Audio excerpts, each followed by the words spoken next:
Experience the University of Northwestern Ohio College of Technologies. With these kids getting hands-on experience at the racetrack, racing against some of the best drivers and best mechanics in America, I don't know how you get a more valuable education than that.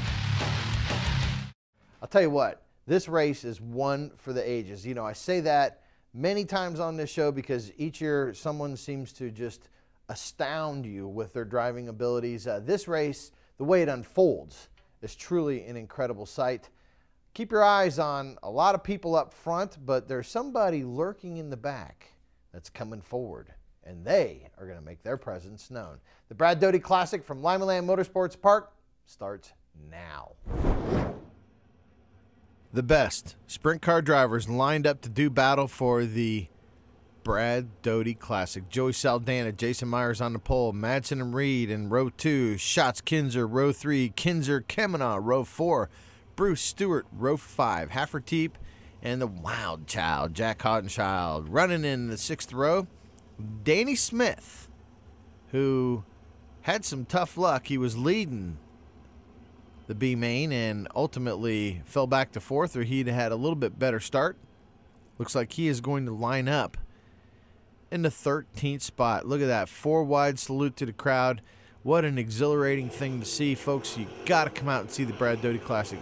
I'll tell you what, I know times are tough, but if you spend any money at Limaland this year, come to the Brad Doty Classic. It is the race of races. It is an honor to have a man like Brad Doty put his name on a race at Limaland. We're honored to put it on in his, just to highlight his illustrious career and everything he does for the sport, and you can tell these guys love the man that they race for. It's his race. We put it on. It's the show of shows. They say the World of the Outlaws is the greatest show on dirt. It is truly the greatest show on dirt. Green flag waving. And we are racing at Limaland Motorsports Park 40 laps to see who's going to win this race. And already we are swapping it up front. Looks like Saldana relinquishes the lead to the outside pole sitter, Jason Myers. And Myers streaking away down the back straightaway. Don't count Joey Saldana out now. Just because this guy's jumping out front doesn't mean anything. Joey Saldana knows how to set up a car, how to make that car last. Won't be surprising if things tighten up as we get towards the second half of the race and really the last 10 to 15 laps. Because you got to keep your tires underneath it. You can't burn your tires off early. These cars, they're set up a little tight, and then they come in, start getting a little looser, because loose is fast.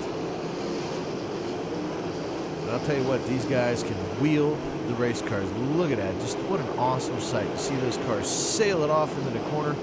And, you know, unfortunately, the cameras are far enough away. You don't get the true feeling of how hard they throw these cars around. You want to see a guy throw a car around, you watch that number 9, about dead center of your screen right now, working his way through turns 3 and 4, coming down the front straightaway. The black car just in front of him, that is Mr. Myers out of Clovis, California.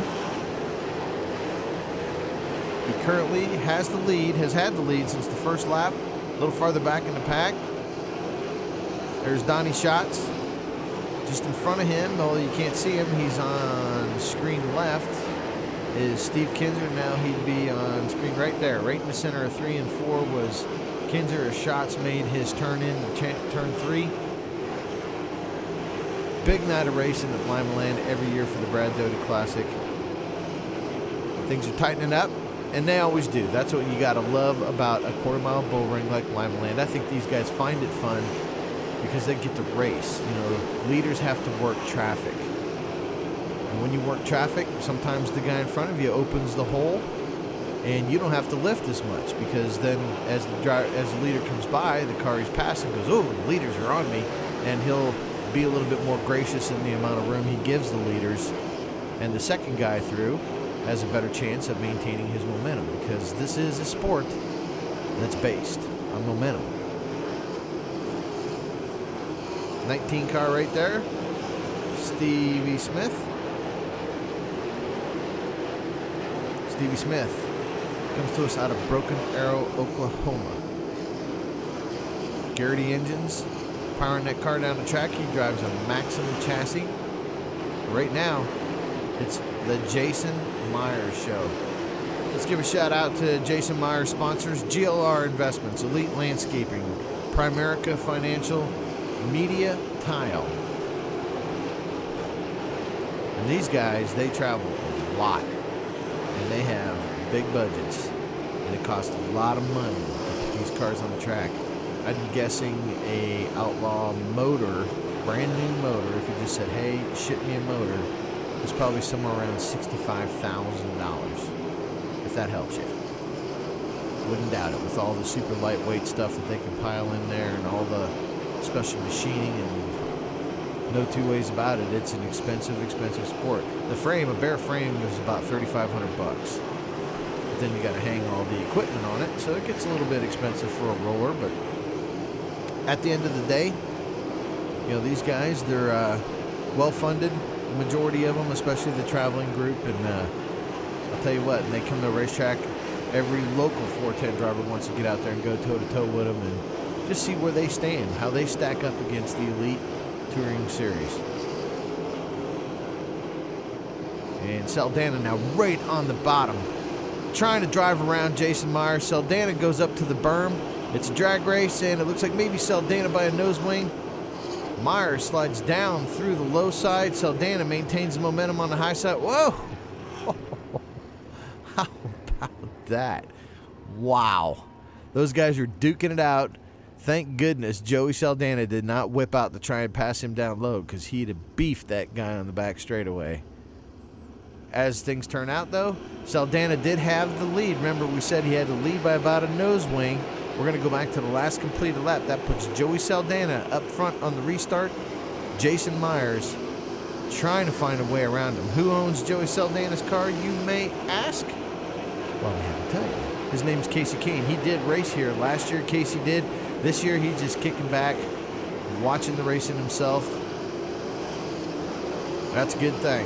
You know, these guys have a chance to come compete when they want to. You know, Tony Stewart, he runs a lot with our 360 group. So does Casey Kane. The NRA Sprint Invaders holding a big race every year down at Eldora. But this 410 stuff's real serious. These guys make a living doing it. A little less give and take than the 360 series and the cars that you see racing around Limaland every Friday night. You gotta be a little smarter with your car there. These guys, well, if they wad one, they just roll another one off the trailer. That's the way that program works. So Jason Myers, who really had the first half of this race under control, now watches Casey Kane lead the way as we work our way through the middle parts of the Brad Doty Classic. Joey Saldana working his way through the lap traffic, and it's just car after car after car. When you have long green stretches, it must just seem like a conveyor belt to these drivers, as they're constantly weaving and diving around cars, trying to keep the momentum up.